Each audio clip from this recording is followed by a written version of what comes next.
Here we are at the Ronald McDonald House, and outside it's kind of a little bit of a windy, chilly, rainy day, and these fans that are out here, oh, there it goes, the wind is blowing them, and so they go very slowly, and then they stop.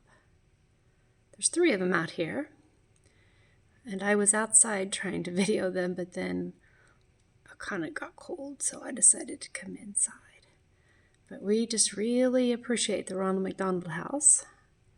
Levi comes, we drive about 2 hours away from our home so that Levi can go to therapy, and we really appreciate everything that they do.